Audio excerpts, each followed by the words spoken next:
nós estamos terminando o mês de maio e quero chamar a sua atenção porque foi um mês de muita bênção.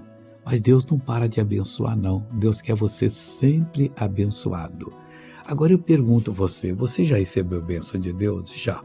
E você tem vivido assim como diz a Bíblia no Salmo 100, versículo 2, que nós temos que servir ao Senhor Deus com alegria?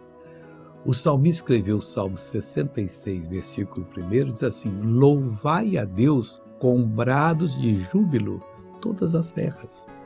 Nós precisamos entrar nesse louvor de Deus, mas eu não tenho razão. Mas como é que você não tem razão, homem de Deus, mulher de Deus? Você tem que parar e ver o que Deus fez, o que Ele prometeu fazer. O Senhor não nega a palavra dEle, o Senhor cumpre integralmente tudo que promete e vai fazer de você uma pessoa abençoada. Pode ter certeza disso, em nome de Jesus. Lembrando que você tem o nome de Jesus para usar contra todo o mal. Veja essa pessoa abençoada. Esse é o menino que tinha um problema na perna? Na perna. Ficou 10 dias sem andar e o médico não descobriu nada.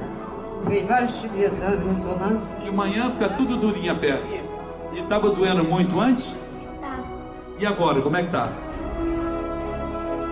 Não dói mais? Não. Como é que você andava com essa perna dura? Imita para mim. Imita. Imita. Assim. Como é que você corria com essa perna dura? Assim. Bem travado.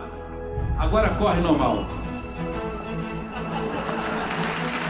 Agora eu quero orar com você, Pai. Eu oro por todos que estão suplicando a Tua graça, o Teu favor, pedindo a Tua bênção.